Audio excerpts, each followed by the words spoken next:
Chapter 24. Lian. I sit on my pallet in my tent, hugging my legs and resting my chin on my knees, staring into nothing and waiting for the hammering in my head to stop. Emick enters and throws herself at my pallet. Well, that went the worst way possible. I grunt my agreement. Again, I feel like the most inadequate person for the task. Not that Niska's carnal demonstration helped. What was she thinking, doing something like that to an Aldonian military man? I'm worried, Lian. She gives me a pointed look. I'm worried too. She jumps up, throws her hands into the air and cries out, That doesn't make me feel better! She starts pacing the tent nervously. Why can't you ever lie like all the other Shavirs? She mutters in annoyance. I assume she's not waiting for an answer, so I just tighten my hold around my legs, desperate for comfort. She pauses her pacing. Even if our warriors can fight the Demicats by themselves, and that's a big if, what will stop your brother from killing them while they are in the canyon? I don't believe Nicanor to be the monster she implies, but that's hardly enough to put her at ease. It doesn't even put me at ease. It just seems like it would be safer to tell the Aldonians to fuck off. They're more risk than help, Emick declares. I shake my head. Amada was clear about this. They must take part. She swears in frustration, pacing the tent again. Why won't Amada protect us from them then? You were sending us on a suicide mission. Bahar and even Kala will fight in the battle. Kala is still breastfeeding. That is how desperate they are for warriors to fight. The Mongans are the only ones who still remember the oblivion from their own experience and not from the made-up narrative Aldan spread. There is no more lethal predator than the Demicads, and their quantities are alarming. So I understand why she is so concerned. The only one who doesn't appear worried is Dayton, but I'm not sure that testifies to his judgment. He should be worried. Emick seems to give up on answers on my part and walks to step out of the tent. You should talk to Niska. Try to make her hate you a bit less, she says. I stare daggers at her and don't bother to dignify her statement with a response. It's not my job to make Dayton's girlfriends not hate me, I think bitterly. That evening, as Dayton and I sit below the stars, we barely talk. There is plenty to discuss, about the day's events and the days to follow, but the quiet feels comforting. And I know he avoids talking to me about my sister and brother. He views them so badly that whenever he speaks of them, I feel compelled to defend them, even though I agree with most of what he says. And while I am disappointed in them both, I remember better versions of them. And there are parts of my mother in them, especially in Lian, that won't let me give up on them completely. Emick came to me today. She's scared. I had no way to make her feel less discouraged. He grunts. Being scared won't help her, and coming to you for answers she knows you can't give her won't help her either. I hate how at peace he is with all this. But I should have answers. She said I'm sending you all on a suicide mission, and I can't even contradict her. Dayton huffs his dismissal. War is unpredictable. Only a vain fool has answers for how it will end. Still, I should be able to reassure them. To have a better plan than your warriors being at risk not only from the Demicads but also from my own blood. It's as if Amada couldn't have chosen more poorly even if she had tried. Even my brother or my sister would have done a better job, I exclaim in frustration. He gives me a stern look and says through his teeth, The only reason your brother and sister still breathe is you. I don't like the meaning of his words at all. I don't want to face how badly he wants to kill them, so I don't respond. The only reason the Aldonians, Renyans, and Kozaris arrived here is you. The only reason their entrails aren't decorating the camp is also you. I don't know what will happen in the battle, but there was literally no other Shavir breathing I would ever trust enough to go into that battle to begin with. Dayton says, "Your trust has nothing to do with my role in Amata's scheme," I mutter. I feel like I hit a soft spot because that gets him rigid. Despite common perception these days, I trust you and submit my people to your plan regardless of my feelings for you. I'm not a fucking teenager. For fuck's sake. That whole thing with the salt, it makes sense to me. I've had enough unwanted opportunities to touch the gross things, to feel them. It's like touching raw meat. But I would never have come up with that idea, not in a million years. And you managed to bring back the horns from Renya and Kuzari both. No matter how many of them I killed, I could never even get close to achieving something like that. And now they're working together to create the water irrigation system. And you care, Lian. Cared enough to learn our ways. Before the Oblivion, we lived among the Shavirs, and though we learned their language, their ways, we were never significant enough for anyone to make an effort to learn our language or our ways. And we are out of the swamps. Do you understand what that means? I could never protect them out of the swamps. The people see you, and they start hoping. Hoping that the Shavirs won't always hunt us down like animals. That if we survive the battle, we could stay outside of the swamps. That things could get back to the way they were before the Oblivion. So that is why I have faith in you. It's bigger than you and me. It's more than just us. He sounds super pissed now, but all that echoes in my mind is that he just said he has feelings for me. I'm overwhelmed by his praise and faith, and the need to deflect the sudden intimacy overwhelms me so much that I mutter, "Emek also said I should try to make Niska hate me less." This distraction works in a way because it annoys him even more. Emek needs to mind her own fucking business. And leave Niska to me, he grunts. She's acting like a fucking brat, but then I'm to blame. I should have been a better father to her. A father? I almost choke on the words. Did he hide his daughter from me? I think I'm starting to hyperventilate. He frowns at my outrage. I adopted her after her mom took off, 40 years ago. He shrugs. You never told me you have a daughter. How could you just skip that? I cry out. I didn't. He scrubs the back of his neck as if trying to remember. I try to speak, but I'm too shocked to utter anything coherent. He has shared the most private sides of himself with me. I know in my gut that what he let me see is rare. Like a hidden treasure only I got to glimpse. I see how he keeps everyone at arm's length. He's aloof, even. I have no doubt he would kill and die for them. And still I received a peace no one else did. Maybe I just imagined it, though. Because this, to not mention something like this, I can't wrap my mind around it. She's my second, and she earned it in combat. But you know how people get, especially when a younger woman tops them. I guess it became a habit of mine not to act as if she's my kin. I don't know. And she's been pissing me off too much. I didn't feel like talking about it, I guess. Then he frowns. Wait, what did you think she was to me? He asks as if it's obvious she could only be his daughter and I was doing weird Shavir thinking here.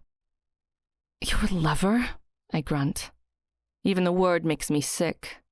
I've been reduced to this jealousy-stricken creature for a man I refuse to be with. Don't be ridiculous. She's 70 years younger than me. He sounds outraged. I'm almost 30 years younger than her, I cry out. You're a Shavir. He shrugs dismissively. You're like 150 years old in Mongan years. I slap him hard on the chest, which is rock hard and doesn't even budge. What's that for? He looks at me baffled. Tell me everything about you being a father, you asshole. He bursts into laughter at my angry, demanding voice and rare use of curse words. It melts me every time, his laugh. I want to bottle it. I want to always make him smile and see his eyes light up. It's the transformation from the darkest hour of a cloudy night to a starry night. the kind of night that envelops you with its silver light. And it scares me every time to realize it. It's too much.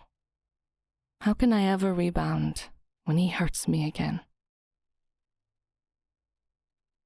I spend most of my days with the Renyans and Kozaris, supervising the planning and construction of the pipe irrigation system, which will transfer salt water from the River of Tears to the canyon. The preparations must end in less than a month. Once finished, the irrigation system will enable the flooding of the canyon within an hour. The Aldonians keep their distance from what they consider unnatural. I have come to realize that Dahav's friendly nature ends with me. She unveils herself only when we're alone, and never in my sister's presence. The Renyans receive aloofness and mistrust from her and her people, which they return in the form of arrogance and haughtiness. So the cooperation between them, though effective, is tense. Dahav gathers the Kozari lassos and agrees to negotiate with Emek for an appropriate burial for what the Mongans perceive as remains of their people. Of all the pure souls, Dahav is the only royal Emek finds tolerable. And still, there is a long way to go until trust can be built there. It's still too early to speak of the future, especially with how improbable winning the battle seems. But my mind always goes there, because beating the Demicats only to wake up to the same Amada seems in some ways even worse than losing. I go with Kala one morning to bring water to our circle. No Renyan water system for us, and that means everyone in our circle takes turns carrying fresh water from the nearby creek. Whatever happens in the end, at least we're not in the swamps, she groans after she dips all of her body in the bracing water. The problem is I only lived in the swamps before. Now, if we have to go back, I don't think I'd be able to take it. She looks frightened at the mere thought. I mean, a shower every day. The fresh air. You get used to it really quick. Things have to change, I agree with her. When we get back to camp, our hair still wet and our water skins heavy, we pass near the training warriors. It's really only in scenes like this that I start to grasp how different Dayton is when we are alone. The man is brutal. He is a despot warlord, and he gets his warriors into a grueling routine of training during the entire day, every day. This day I see Niska battle with 3 male warriors, and I stand there with my jaw slack. She is so nimble and deft. It's almost like watching a feminine version of Dayton fighting. And she totally kicks their asses. All 3 of them. So the Mongan men aren't stronger than the Mongan women? I ask Kala. They usually are. So how? I ask in awe as Niska's boot lands on one of the warriors' throats. They practice with their axes, and all 4 of them are bleeding and bruised. Kala snorts. When you're given your first axe when you're 5 and not allowed to re-enter the tent until you come back with a kill, you've got no other choice than to become the best. He didn't, I gasp with horror. That's awful. Kala laughs at my shock, but then she bites the inside of her cheek. Bahar is the best Mongan out there. He really is. But I can't help but sometimes wonder if we would have been raised like that, if my brothers would still be alive. I don't know. I don't think I can ever do that to my kid either, though. She looks so sad all of a sudden. Come on. These water skins are seriously heavy. We almost reach our circle when we see a crowd. A man and a woman are standing in front of it. Anavel, one of the goddess's servants, is between them. What are they doing? I ask Kala. I think it's a blood oath. It's kind of like a wedding, she says, but I feel like she's not being completely forthright. I'm the only pure soul ever to speak their language, and it sometimes seems to unsettle even easygoing people like Kala. I get that they're not sure how much they can trust me. Dayton is the one who usually explains things to me in the most straightforward way. I curiously look at the ceremony. I expect to see something similar to an Aldonian wedding, but it's not. The bride wears regular clothes, not a white dress, and the groom wears his warrior outfit. Anavel nicks the groom's and the bride's wrists, a cut deep enough that I can see the blood pouring out of them. Then she presses their wrists together, holds a goblet under them, and collects the blood still running. She ties their wrists to each other with a white cloth which soon becomes red. She holds the goblet full of blood and they both drink it. Anavel shows the crowd that it is empty, and then she says to the bride and groom, "Now you are bound by blood and honor. Not even death can unbind you from each other." The crowd makes loud cries of joy and goes to kiss them while they're still tied to each other. When Kala and I return to the circle, Nehol, her partner, hands her their baby and hurries for training. "Can you hold him for a while?" Kala asks me and hands me Khan without waiting for an answer. He's the happiest, chubbiest baby under the sun. And he smiles a wide smile at me before grabbing my braid and pulling it with an unnatural force. "Why are you holding him like that?" Kala squints at me. Like what? I try to release my braid from his death grip. "Like you've never held a baby before," she says, releasing my braid from his hand. Very little help, that is, since he only grips some of my strands instead, and I yelp in pain. I'd never even seen a baby before your camp. Tears of pain burn my eyes. "What do you mean you've never seen a baby before?" she exclaims in outrage. Where would I have seen a baby? I was confined to my mother's quarters until she died, and then I was confined to my chambers. When Nicanor was born, they took him to a wet nurse in the countryside until he was 2 years old, like they do with all the royal babies. I look at Khan's hand, which is full of white hair. He laughs in mirth, and I can't help but grin at him. Kala frowns at me. "I guess being a princess isn't all it seems to be, huh?" Well, there are the lavender oil baths, so, it's not just bad stuff. I drawl because I can't stand the pity in her eyes. But she just looks at me somberly. Then she starts putting on her armor and getting ready for her day of training. This isn't right. I shake my head. I know the Mongans can't spare any warrior. Even if Nicanor had agreed to send more soldiers, Dayton distrusts them completely, both in intention and competence, so he can't rely on them in his plans. I should go instead of you. I feel so guilty for not actually fighting. Kala huffs a laugh. "Only because I like you will I ignore the insult in the idea that you could replace me in combat." She's been a team commander for 20 years now, and she's Mongan. Of course I can't replace her.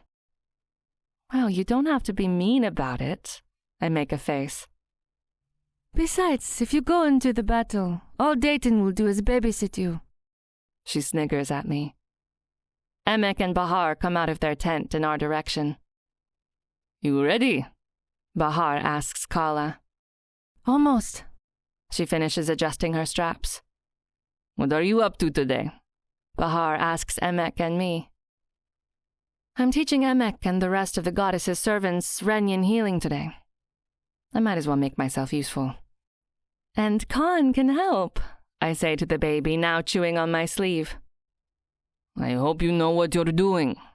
If they ever find out you're teaching us their precious secrets, not even your sister will be able to save you from their wrath. Those assholes think so highly of themselves, even the moon can't reach them." We've been over this already. After what the Renyans did with the Mongans' horns, giving them healing is only right. Bahar claps his hands in excitement. "Do you have a remedy for a hangover?" Emek rolls her eyes but can't hide her smile, and Kala laughs. "I think we'll start with fracture healing," I smiled at him. Amada's words of being drenched in blood haunt me still. I know Dayton's acts are in defense of his people, but shutting my eyes to the brutality of his tactics won't do.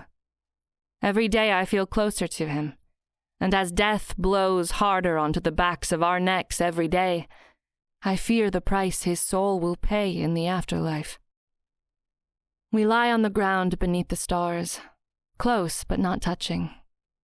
The warm summer night breeze caresses me, and its softness is opposite to the cold, hard soil beneath me. "Couldn't you at least not make them bleed to death as you kill them?" I ask him. I shared with him everything Amara told me, everything besides the reason for my punishment. "Blood is a sacred thing," he says while his eyes are still on the stars. I frown at him, trying to understand what it means. "Bleeding to death enables the Shavir's redemption. It allows them honor within death." He looks at my baffled expression. "So it's not an act of cruelty, but an act of mercy," I say tentatively. He gives me a dirty look for using the word he despises. Mercy. "I mean an act of honor." He smirks at my correction, but nods in agreement. Well, now I'll never be able not to make them bleed to death. There is no point in explaining what a long, painful death it is. He couldn't care less. He hates the Shavirs he kills and despises the concept of mercy. And once he gets in his mind that one way is the honorable way, then that's that. I never thought someone so stubborn could even exist. "Is that why you drink blood when you get married? Because it's sacred?" I ask him after a long pause, mentioning the wedding I witnessed. He turns to me, resting his head on his hand now. "What you saw, it's not marriage. It's a blood oath. If you give someone your blood and take his in return, there is no way back. It's not like the way Shavirs marry with words they can regret. Even death doesn't break the oath. A man who takes the oath can never be intimate with anyone but his mate, no matter what." "So you are still bound to Bagiva after all these years?" I frown at him. Because he was with me. Or maybe it doesn't count if it's not full intercourse? Or maybe it doesn't count because I'm a Shavir? "Bagiva and I never took the blood oath. Her and Emek's parents had a complicated relationship, abusive in some ways. Growing up in that, they both decided they wouldn't take the oath. It can be destructive if you make the wrong choice. I never knew anyone who took the blood oath before the Oblivion, only heard about it from the elders. But after the Oblivion, some started taking it, although it was still very rare. People realized how fragile life is, that wanting to spend the rest of your life with someone isn't enough. The Demicads or the Shavirs might have other plans, and you might have very short time to spend on Amada with your soulmate. But if you take the blood oath, you know that no matter what, you will reunite in the afterlife. There is comfort in that. Bita and Manka got married 70 years ago. They have 5 kids. Now they decided to take the blood oath. I guess the coming battle makes some people desperate to plan death." "So Bagiva wasn't your wife?" I frown. "She was. We have marriage as well. It's far more common these days. Marriage is not beyond death. It's more similar to the Shavir's ways." He's silent for a while, watching the stars. "The blood oath means nothing can come between you. Not even death. In the afterlife, you will share a star together." I follow his gaze to the stars. He doesn't mean it literally when he says sharing a star, right? But what if you fall out? What if you don't get along anymore? Fight with each other? "Blood and honor are more important than getting along," he hisses, and I think I offended him somehow. "You wouldn't want a bond like that?" he asks very quietly. "The Shavir's way is better, you think?" I wouldn't want to be bound to a man no matter what he does.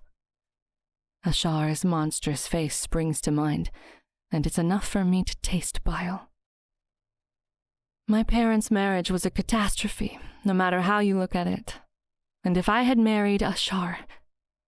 I can't even finish that sentence, although that was a royal marriage. Love was never part of the agenda. And Dayton is different, obviously. Still, to be bound to someone in that way... What about your freedom?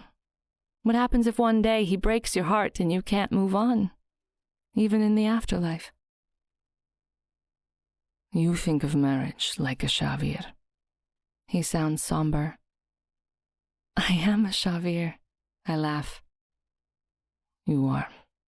I keep forgetting. He frowns. What a strange statement from him, of all people. How could he possibly forget that we are from different races, who drew blood from each other to the extent of bringing the world to its end? I try reading his face. Perhaps he tried to make a rare joke. But he still looks at the stars, and I have a feeling he especially avoids looking at me. I take a risk and say, "Tell me of Bagiva." I sit so I can look at him from above. This strange conversation about marriage makes me want to understand what she was for him. It's so long until he speaks that I think he won't talk to me about it. She was always the stronger one of us. In the oblivion, I lost everyone. My parents, brothers and sisters. I was the only one to survive. I was broken, and she still wanted to marry me. She became my family, and she kept me sane in those days. He sits up, and his voice breaks as he says, "And how did I repay her? I failed her." You can't continue to blame yourself. It's not fair to her. She is worth remembering without your guilt, I tell him. He rises to his feet in anger. His body is taut. His fists clench. He looks like he's going to ignite with fury. "It's like a sadistic joke of the goddess. This shit happens, and then it happens again with you. It's like I summoned this shit to my women." I catch a glimpse of his lamenting face before he turns to leave. "I was raped before I met you." I don't shout it, but it feels like I did. He stops abruptly and turns to look at me. He doesn't say anything, only watches me with something incredulous on his face. "Bad things happened to me before I met you. Ashar raped me before I met you. Not every shitty thing is about you. Stop making every pain and hurt your responsibility." I just now notice I'm standing in front of him, hitting his chest with frustration. Maybe it's me that was going to ignite all this time. He drags his fingers through his hair, looks at the sky and starts swearing. "I didn't fight him." My voice trembles, and I don't know why I say it out loud to him. I only know I can't keep it inside anymore. "Why didn't you?"